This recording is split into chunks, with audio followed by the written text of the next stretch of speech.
Bom, nessa primeira sessão a gente vai explicar algumas coisas básicas para se é muito arriscado, se é muito complicado investir em opções. Tem gente que acha que é bom demais para ser verdade e também tem um mito que para investir em opções as pessoas precisam ficar o tempo todo acompanhando segundo a segundo. Então a gente vai falar um pouco sobre isso.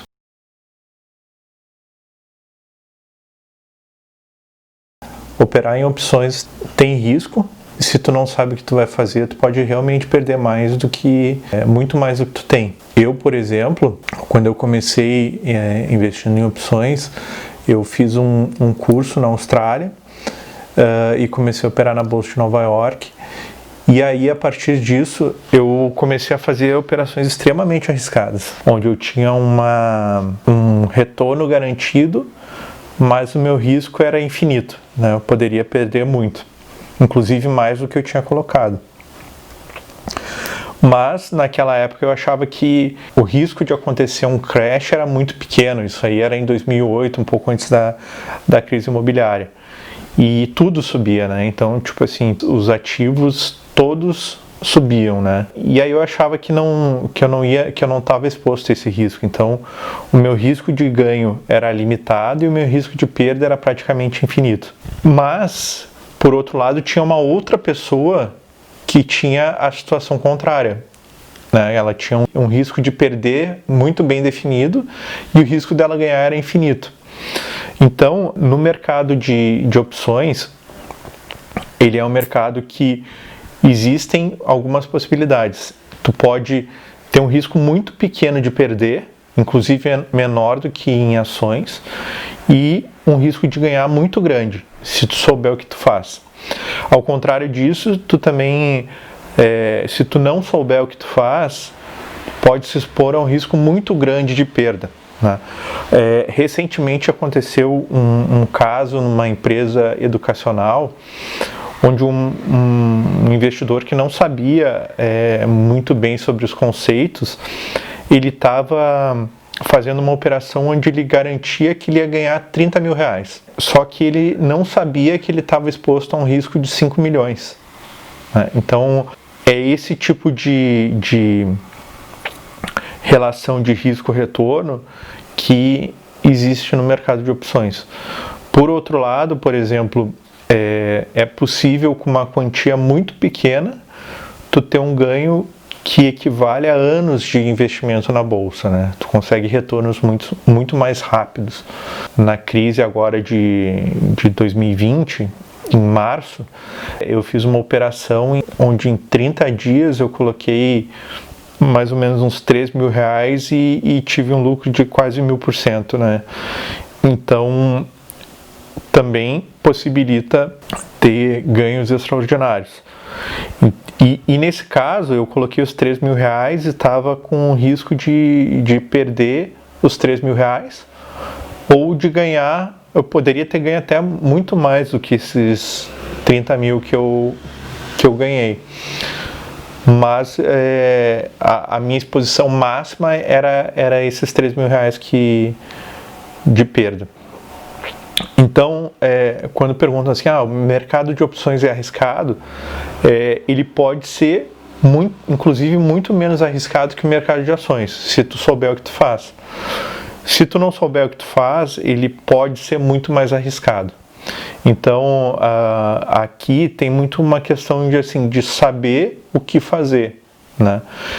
E aí tem também uma questão que é, por exemplo, o mercado imobiliário ou fazer um investimento próprio numa empresa também pode ser mais arriscado do que investir em ações, né?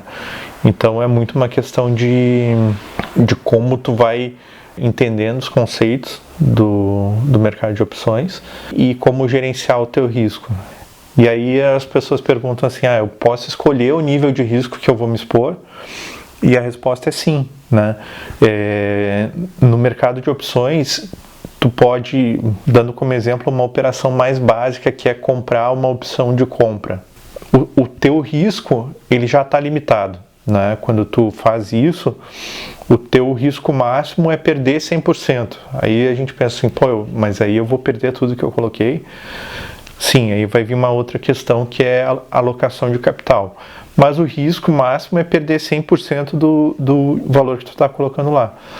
Por outro lado, tu tem o risco de ganhar 1.000, 2.000, 3.000% em uma operação, né? Então, quando olha a relação de risco-retorno, vamos pensar numa relação de 3:1. Eu tenho o risco de perder 100%, mas eu posso ganhar 300%, né? Quando a gente olha por essa perspectiva, as coisas começam a valer a pena.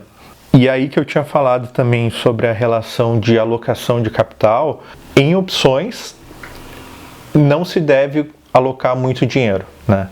Então, por exemplo, e quanto que é muito dinheiro? É um percentual do teu patrimônio, né?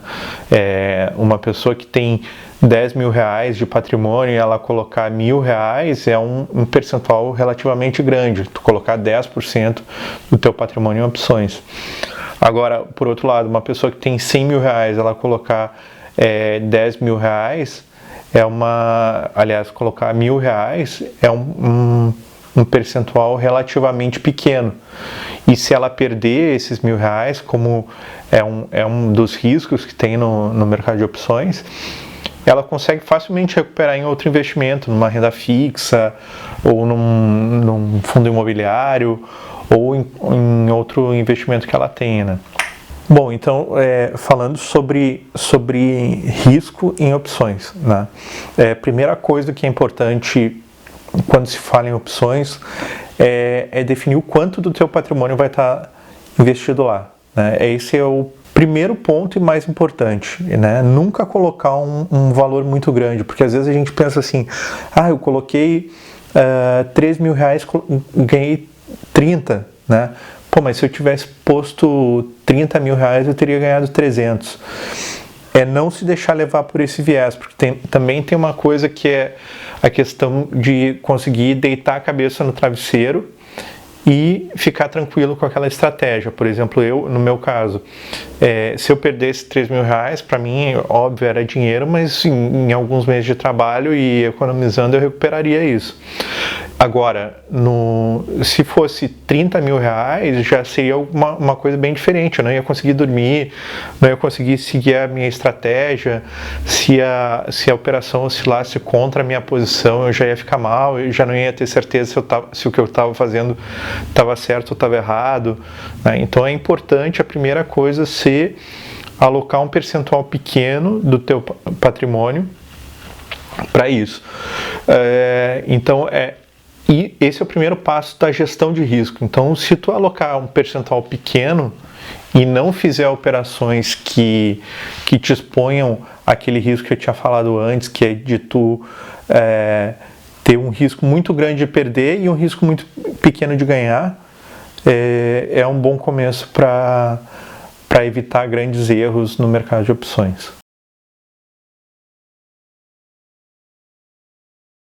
De fato, não é uma coisa que é muito simples, como operar no mercado de ações também não é simples, né? Depende das pessoas se empenharem e quererem um desenvolvimento naquele campo, né? Só que, por outro lado, quando a gente olha o mercado de opções, a gente já faz opções em algumas coisas da nossa vida, né?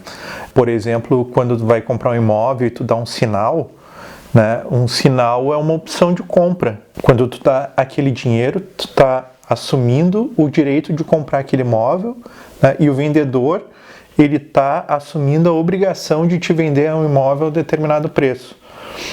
Então, quando tu começa a ver algumas relações nesse sentido, a gente já faz operações de opções em algumas coisas do nosso dia a dia.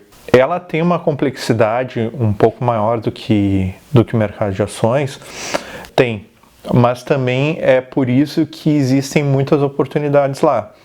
Por exemplo, se a gente tivesse muitas pessoas que soubessem operar opções, com certeza o mercado ia ser muito mais complexo do que é hoje, né? Ia ter mais volatilidade, ia ser mais difícil operar nele. Hoje, são poucas pessoas que têm o conhecimento para operar no mercado de opções, também tem a questão de uma curva de aprendizado, né? Então, por exemplo, se eu sou um novato, eu nunca operei no mercado de ações e quero começar a operar no mercado de opções, vai ser um pouquinho mais difícil para eu entender a mecânica, porque o mercado de opções ela é uma derivada já do mercado de ações. Então, o mercado de ações ele funciona de uma forma e o mercado de opções é como se ele orbitasse ao redor do mercado de ações, né? Então, quando perguntam assim, é muito complicado operar no mercado de opções, não é muito complicado, mas exige uma dedicação para entender os conceitos, para botar a mão na massa, o que a gente chama de skin in the game, né? Que é tu ir lá e operar e entender como é que funciona. E eu aprendi muito do meu aprendizado foi indo lá e fazendo, né? Eu fiz esse curso que eu tinha comentado antes lá na Austrália e na Nova Zelândia, mas foi um curso de 2 semanas, recebi uma apostila, tá aqui, vai lá e investe, né? E aí, a partir daí eu quebrei 2 vezes, né? Com isso eu aprendi a operar e não fiquei rico com operando opções, mas eu aprendi a gerenciar o meu risco, né? E construir meu patrimônio muito com base nesse aprendizado que o mercado de opções me deu, gerenciar o risco, né? Com base nisso, tem alguns temas mais densos, outros temas nem tanto. Tem operações que são mais simples de fazer, que é muito parecido com como tu comprar uma ação e tu pode ganhar muito dinheiro nisso. E operações mais estruturadas, que são parecidas com uma renda fixa, que tu já tem um ganho determinado. Tem operações que tu pode fazer para rentabilizar mais ainda as ações que tu já tem. Então, ele é um mundo que ele te dá um espectro muito maior sobre possibilidades de investimento e de como ganhar ou como se proteger em diferentes momentos do mercado, né? Sobre essa questão de ser complicado, de fato, não é um tema simples, né? E assim, quando a gente olha sobre ser um advogado, sobre ser um psicólogo, sobre ser um médico, sobre ser um administrador, sobre ser um engenheiro, né? Tudo requer um estudo. Mas para operar o básico no mercado de opções, é possível fazer operações bem relevantes para a carteira e bem operações que façam tu se proteger de quedas fortes ou se proteger de conseguir ter um rendimento maior quando o mercado todo está meio parado, sem ter um conhecimento extremamente técnico, ser um especialista em opções e tal. É possível fazer coisas relativamente simples, conhecendo um pouco de opções.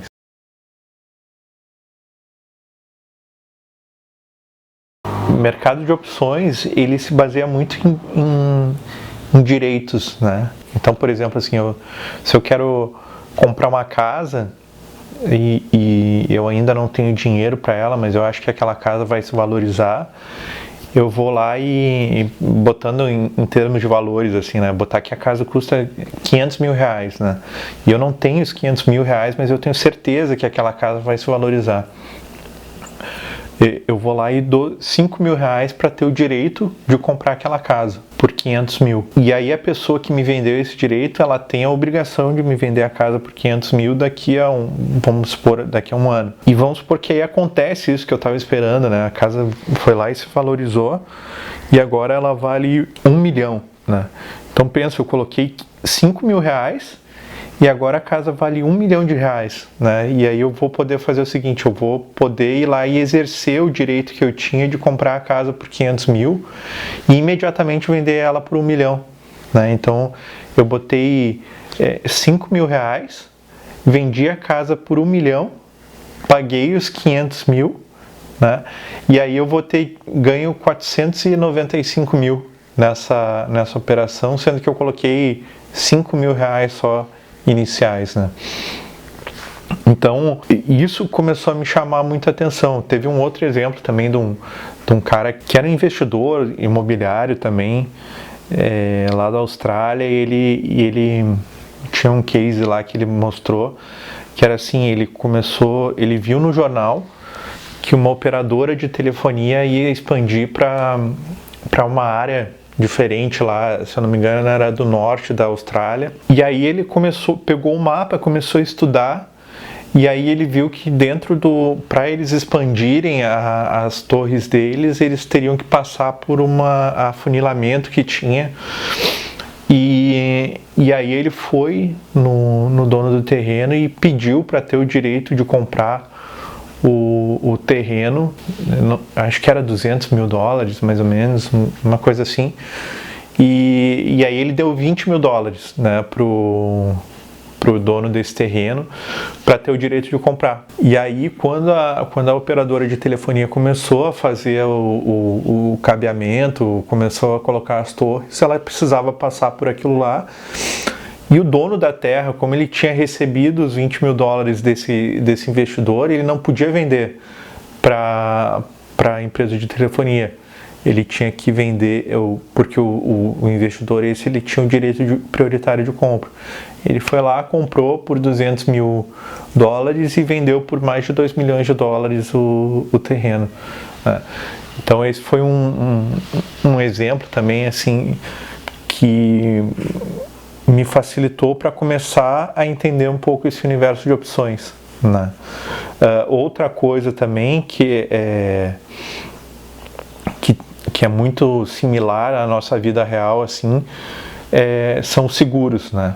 Então, um exemplo falando do seguro do carro, que se assemelha muito ao mercado de opções também, que é quando eu faço o seguro do meu carro, na verdade eu estou adquirindo uma opção de venda, né?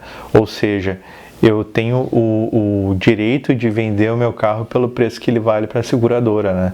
E a seguradora tem a obrigação de comprar ele pelo preço da FIP, vamos dizer assim. E isso é uma opção também.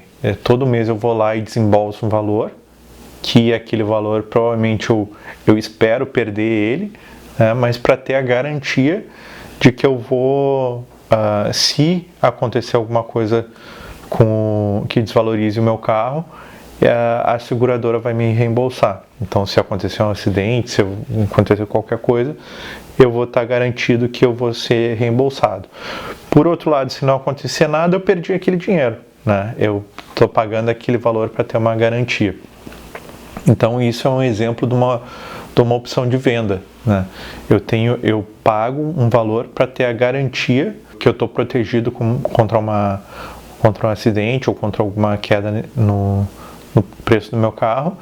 E por outro lado, a seguradora ela tem a obrigação de, se acontecer algum acidente, se acontecer alguma coisa comigo, ela vai lá e me reembolsa, né?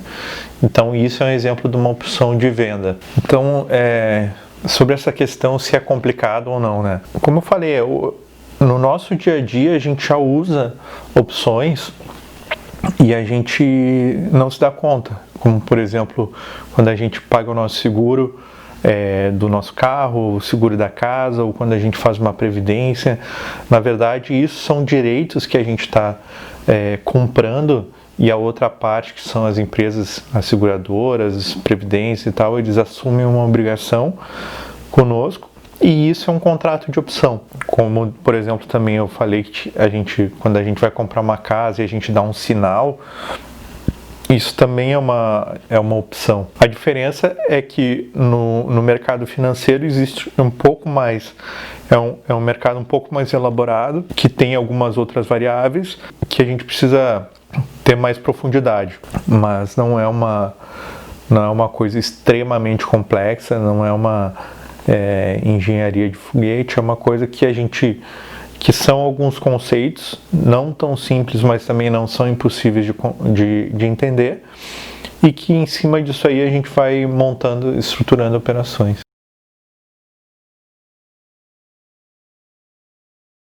E aí, às vezes as pessoas perguntam, falam assim, não, mas é bom demais para ser verdade, né? Eu ter um ganho de 1000%, né?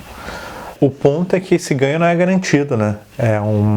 Se tu olhar, existem várias ações que elas têm esse tipo de variação, principalmente quando se a ação sobe muito, sobe 20, 30%, as opções sobem exponencialmente, né, do que a variação de preço da ação.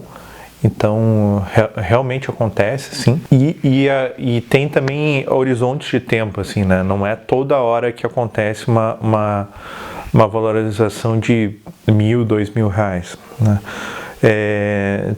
Tem um site que o nome é opções.net e lá eles têm alguns registros que mostram que a maior valorização de opções foi de 60.000%.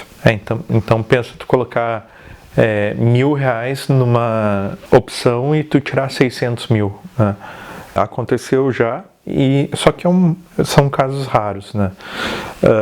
Mas não é impossível ter variações aí na casa de R$1.000, 1000% acontece com uma certa frequência, mas o ponto das opções é mais ou menos voltar para aquela relação que eu tinha falado de gerenciamento de risco, né? Então, por exemplo, se a gente coloca, tem o risco de perder 100%, no mínimo eu tenho que olhar para uma possibilidade de eu ganhar mais do que isso, né?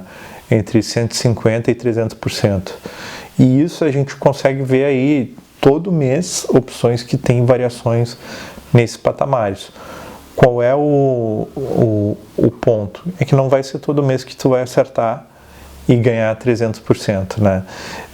E aí é que tem a questão de ter esse cuidado, não criar essa expectativa de que vai ganhar todo mês, porque é realmente uma coisa mais difícil, e também ter essa questão do gerenciamento de risco.